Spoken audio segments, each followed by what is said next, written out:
Hey world, it's your host Marshall. Thanks for tuning into my podcast, Run On Thoughts. Here we talk about everything and nothing because we are not afraid to be all of ourselves even as we evolve. And that's my thought for my fellow thought thinkers as we unpack our traumas, past hurts, and other BS. Y'all ready? Let's go. Hey, thought thinkers, let's go. It's an early Sunday morning and it is cold. It is very cold in New York City. It is 6 degrees. It feels like -13. The wind is blowing and howling, and I hope that you guys are in a warm, safe place, sipping on some hot tea, hot chocolate, something, being able to relax and snuggle up and have a conversation with me. I want to thank any of you who have listened one time or who are listening from the very beginning. I thank you. I thank you for your time. I thank you for your energy. I thank you for your strength. I thank you because it allows me to allow these run-on thoughts that are always swirling around in my head to have a safe space to land with people who are actually trying to exist in alignment, to be spiritually grounded, to be authentic, and to make meaning of their life. I'm not here to talk about the BS. I'm here so that we can get back to our truest selves, to our purpose, to who you are, because being your authentic self is your greatest self, and that is what will help change the world. With that, I welcome you to go to runONthoughts.com and listen from there. You can listen from YouTube. You can listen on Spotify, Apple Podcasts. You can listen on SoundCloud. But listen and share, subscribe, become a thought thinker, become a part of the family that is trying to do the work while we are existing in a state of chaos. But sometimes chaos is okay. And the reason chaos is okay is because it's just like cleaning. Your house gets dirty before it gets clean. We are in a time of awakening. What seemed right side up is now upside down. So continue to do the work. Continue to move forward. But on today's episode, I've been thinking. Today's episode is called Grateful for Failure. Ain't that something? Grateful for the failure. Sometimes I'm lying in bed, and when I don't want to read or I don't want to watch anything or to commit to anything, I'll be watching YouTube. And I watched a number of people who talked about how they feel overwhelmed and burdened with purchasing a home. And it got me to thinking that sometimes what we call a failure is actually a quiet redirection. You know what I'm saying? A quiet redirection. There's always someone looking out for us. I thought I was on the path to home ownership. I had fixed my credit. I had fixed my credit with the help of a friend. And then I decided that once I paid this friend back, I was going to take the money that I was using to pay them back and I was going to start saving it. Because since my life didn't change while paying off the debt, now I was going to save it. So now that I'm saving money, I had fixed my credit, I got some credit cards, I'm feeling like an adult. I started looking at homes, just a small home. I just wanted a small 2-bedroom, 2-bathroom home with a basement. And that's all I wanted. And I was vigilant out there looking for a home. I had the papers, the plans, and the possibilities laid out in front of me, only for it to fall through over and over and over and over again. I got bank approved, like I said, and I got approved for a $650,000 house. This might have been about maybe 5 or 6 years ago. So I'm like, oh snap, I can get me a good home. Well, I got my feelings hurt. There were houses where you couldn't stand up in the basement. There were houses where the bathroom didn't even have a freaking kitchen. I mean, it was freaking crazy. I couldn't believe it. I couldn't believe what I was actually seeing. But I was still, my brain couldn't get off of the trajectory of buying a home. And so when it kept falling through, I finally had to say, okay, Marshall, this may not be for you right now. But I had saved up the down payment because in doing my research, I realized that if you had enough for the down payment, or if you had that actual 20%, then you wouldn't have to pay mortgage insurance. And that meant that you could get more home with less risk. And so I had this money, and now I'm really feeling like a grown up. Right? But I did feel like I had disappointed myself. It felt like a disappointment, like a door slammed shut. Right? But in that closing, something else opened up. I wasn't able to buy a home, but now I had liquidity. I had assets. An opportunity came up to buy a home in cash in another state for rental property, and I was able to do it. I was able to sit at the table and buy a home cash, no bank, no nothing, just sign on the dotted line. I don't understand why more people, especially those who are getting money from ill-gotten gains, why are you not buying homes outright? But anyway, so I was able to buy this home. I was able to get some rental property, and I had given up on the idea of buying a home. And then something happened where I needed to move from the apartment that I was in. I was in a house apartment though, and I had decided that I didn't want to move into another house. It was right after COVID. I didn't want to buy yet again because there were so many things going on. So I moved, and as I'm looking for apartments, I had help because I work in construction compliance. So I see what types of buildings are going up in the neighborhood, and I have a network. I have people who will help me get into places, and that is a beautiful thing. I am all for nepotism. Anyway, with that, I started looking, and I realized that some of these apartments were way too small. I'm 50 years old, and that means that I have accumulated things. And some of these apartments are for people who are just starting out, and they were small. And I also love to entertain and celebrate everything. And so I got a phone call. Don't know how this man found me to look into this building. I didn't want to look into these buildings. They looked like old tenement houses, and they didn't have a doorman, and it didn't have all the things that I decided that I wanted. And then a friend, Jen, she was looking with me, and she was 10 toes down and making sure that I was going to look at this apartment when I was being a brat. Yes, y'all, everyone thinks that I am a brat, right? And so when I was looking at this apartment, it was big, but my eyes couldn't even see how big it was. It was distorted. My vision was distorted. And I was just like, all right, I had already purchased this rental property, right? I was securing, it was just crazy. I don't even know how to explain it, but I couldn't see the promise of what I was getting. But I came back. I took the apartment. I don't even know why I took the apartment, because she bullied me. She bullied me into taking this apartment. My son wasn't going to be coming with me. He was going to be going out into the world. He didn't want to live in a building, and that's okay. Sometimes you got to make decisions that are best for you. And just like I was making decisions that's best for me, it turns out that it was best for us. Jen took a video of the apartment. I sent it to my son. I hoped that he'd hated it so I'd have a reason to keep looking, but his indifference let me know that it was good.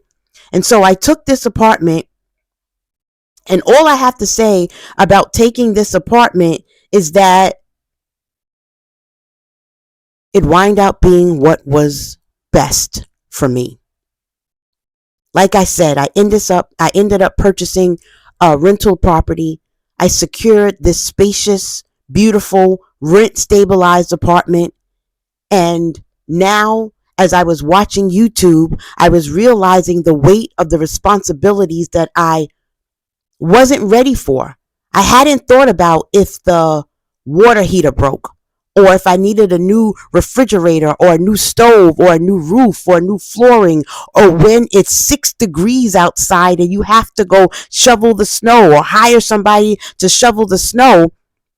And not that I couldn't, but most people who are having a hard time in their home, it's not because of the mortgage. Yes, I had factored in the mortgage. I had even factored in saving money for 5 years if I needed to do a new kitchen, but you don't factor in life.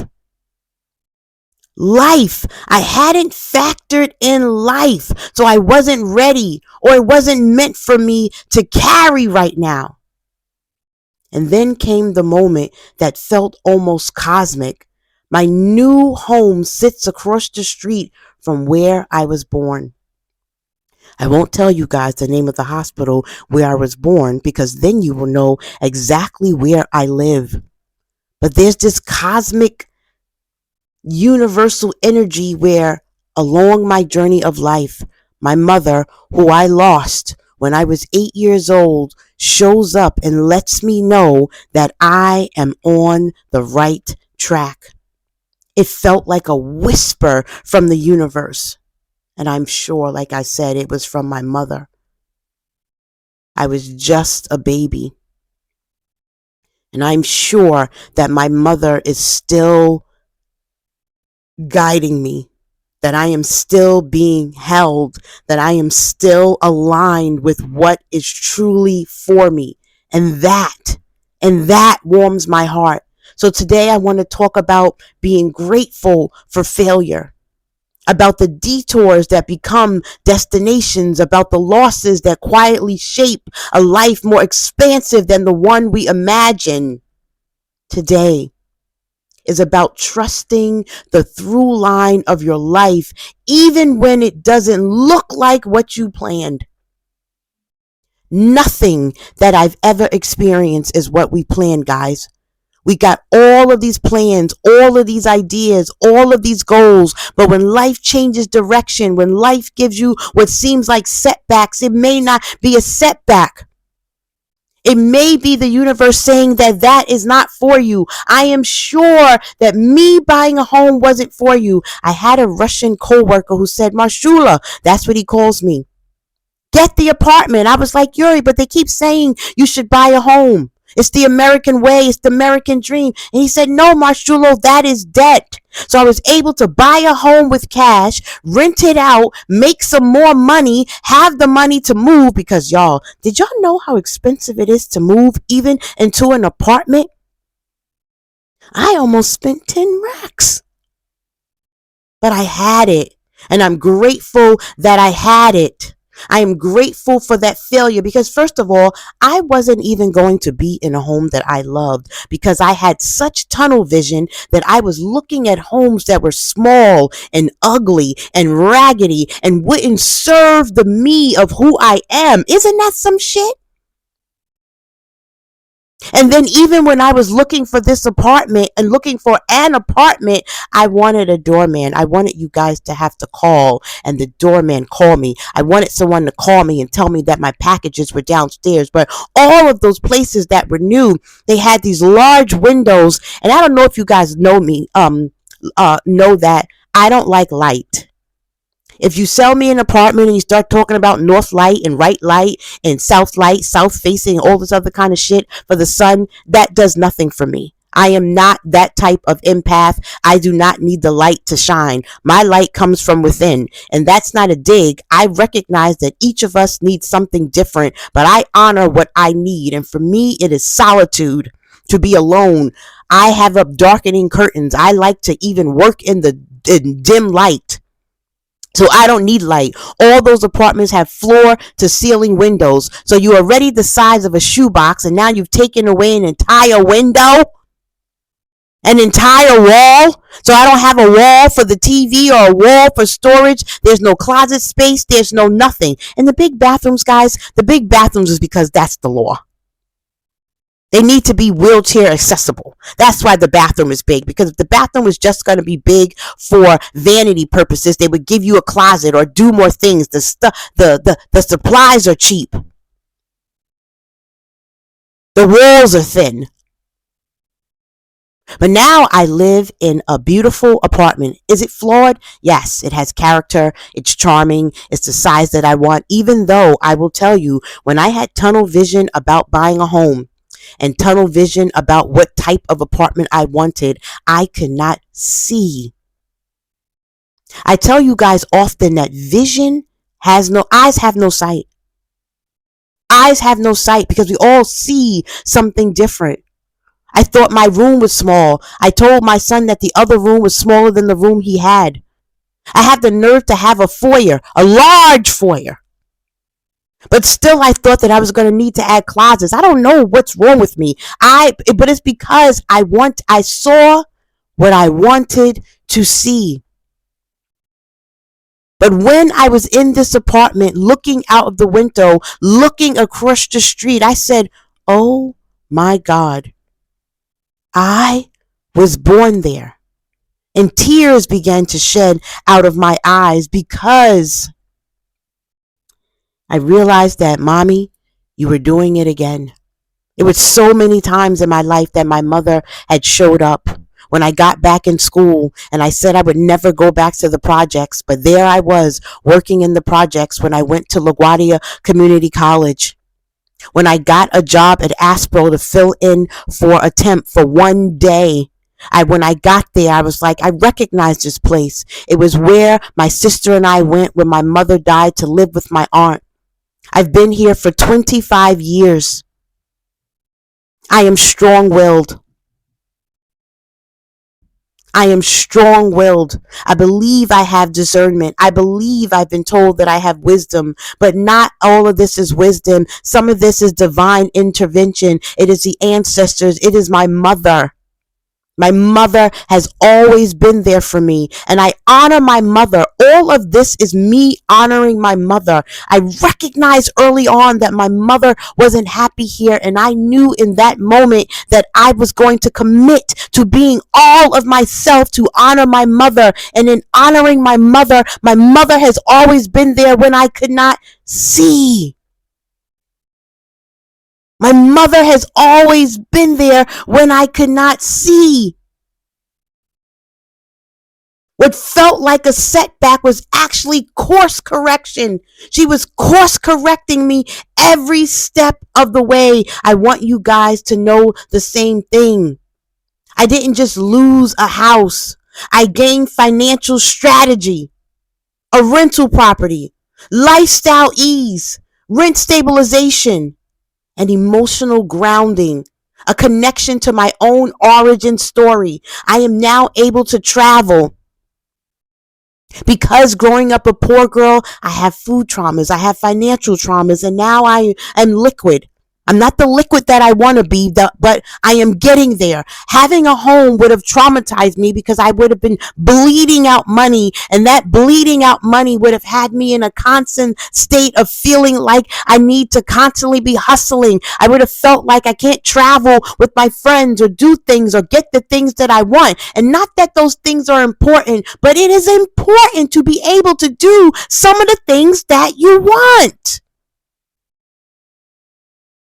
Sometimes the dream we chase isn't the dream that fits the life we're meant to live right now. Failure can be the universe saying, there's a better version of this waiting. There's a better version of this waiting. I'm not shoveling snow in 6 degrees.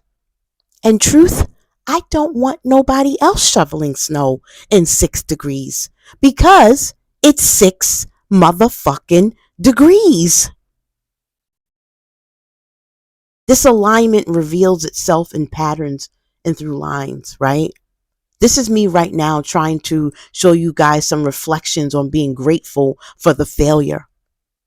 Moving across the street from where I live, from where I was born, is more than a coincidence, and I am clear about that. It's narrative symmetry. It's my life looping back with wisdom, with choice and agency. I am following the patterns. My gratitude is in the patterns. Alignment isn't always loud. Sometimes it's subtle, it's poetic, and it's circular. It's circular. It always comes back to my story. My life is aligned with my story. Everything you are can be is a part of your story. Everything about your childhood tells me who you are right now, tells me what you need to do to heal. We often don't recognize the through line until we're standing inside of it, and I am standing inside of it. What in your life are you standing inside of where you can see that when you thought you were supposed to do a thing and that thing didn't happen, something better is coming along? I believe in the ancestors. I believe in spiritual guidance. I believe that it exists in my everyday life. I believe that my mother's presence in that moment, it was emotional, it was symbolic, it was spiritual. Even in her absence, her love feels threaded through my journey. Isn't that some deep shit? That those who came before me leave imprints, protections, and patterns of grace. It's why I am grateful for failure, because gratitude for failure can also be gratitude for unseen guardianship. Ain't that some shit? Unseen guardianship. What are some things in your life? What are some things in your life where you wanted something and you failed, but then it got better, right? I wanted to go away to college. Life happened. I wasn't able to go. And I went to community college. And I have a bachelor's degree. And I have many certifications. But you know what I don't have? I don't have any debt. I don't have any debt. I don't have any credit card debt. I don't have any school loan debt. I don't have any house debt. I don't have any debt at all.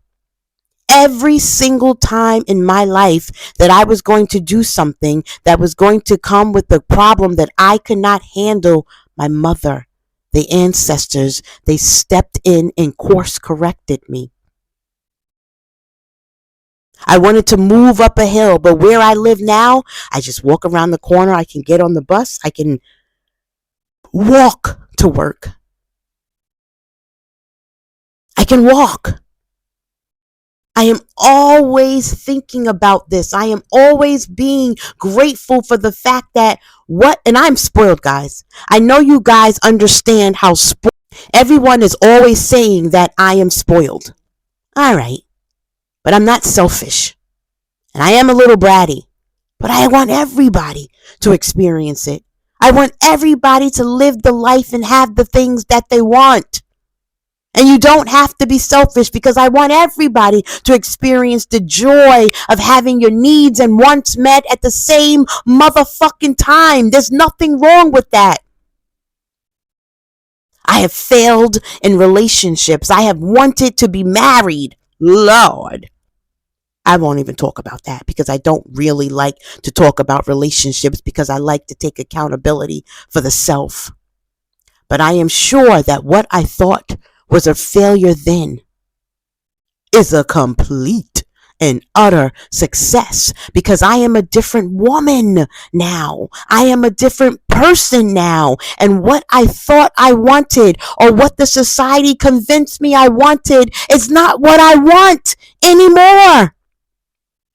I am grateful for the failure of those relationships.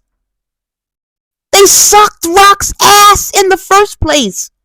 I would have sacrificed my entire self to do the labor of those relationships, because I used to tie my idea of being a good woman to labor, to pain, to suffering. Even when I didn't feel like that on the inside, I still did it, But now, as I stand in my truth, as I stand in the truth that I am whole, that I do not seek outside validation, that I will not suffer in the name of love, that I do not even believe that suffering is love, that I have agency over myself. I am grateful for those failures because they gave me time to grow into myself. They gave me time to see through the same eyes with a different perspective. The future has a past. And when I stand in the present, I am able to look to the past to be like, Lord, I couldn't see the future, if that made sense. But I am glad that those who came before me, who are existing in the future, who are existing in the heavens, who are existing in the spiritual realm, could see for me. Whew. Failure is not always a bad thing. You ever go for a job, you didn't get the job, and then a better job comes up. A better opportunity comes up. My gratitude lies in if I miss the bus, I assume that something was happening and I am protected. That's all. If I get a feeling and it says to cross the street, I cross the street. If I get a feeling and something happens, I was coming from the dentist and somehow I got on the wrong train and I wandered up all the way from 2nd Avenue in Manhattan to Astoria. I don't know how. I ain't never got on the W train in my life. I ain't never seen this train in my life. It was cold. I was tired, but in my spirit said, follow. My spirit said to say thank you. I don't know what I missed. I don't know what I escaped. I don't know what I was covered from, but I assumed that I was being covered, and that is enough. The failure of getting on the wrong train may have saved my life. The failure, even when I became a teen mom, y'all, I was embarrassed because I considered myself the smart one. I was the smart one, but now I'm not going to be able to go away to college. I wasn't going to be able to leave my child and go away to school. But hindsight is 2020, and we see the past through revisionist history. I used to see the past from if I had went to school, I would have been able to do A, B, C, and D. I would have been able to make more money. I would have had a better job. I would have, should have, could have, would have, but none of that may be true. That is how revisionist history. I might have been on drugs like my mother. I might have left my son. If I had become a famous rapper, Lord knows what would have been happening to me. One, I don't have the ability to conform and follow. So they might have blacklisted me. Who knows? I don't know. The issue is you don't know. You don't know. You don't know. All you know is where you are. You do not know what you have been spared. So be grateful. Be grateful for the failures because oftentimes they lead to new and better successes. Looking back, I can see how no wasn't rejection. It was protection, preparation, and positioning. I didn't lose a home. I gained clarity, freedom, and a deeper sense of belonging. I gained a reminder that my life is stitched together with moments of alignment that stretch beyond what I can see, beyond what I can even control. Standing across the street from where my story began, I feel connected, not just to a place, but to a lineage of guidance, love, and unseen orchestration. The joy is in the music. I feel the dance in my body. Failure did not derail me. It realigned me. Mommy, I am grateful. I want you guys to understand that if something fell apart in your life, I want to invite you to sit with the possibility that it might be falling into place in ways you cannot yet understand. The universe has a way of rerouting us to what is truly ours, sometimes through loss, sometimes through delay, and sometimes through a door that quietly closes. I want you guys to understand. Whew. I'm thinking about my mother. I do not often cry about my mother. So I want to leave you guys with some affirmations. What falls apart is making space for what is meant to be. I want you to tell yourself to trust the universe's reroutes and divine timing. Say it with me. My life is guided by an unseen but loving intelligence. Say it. I am exactly where I am meant to be in this moment. Say it louder. I am held by love that transcends time and space. Say it. My path is illuminated by those who walked before me. I am tired of talking to you guys. Bye.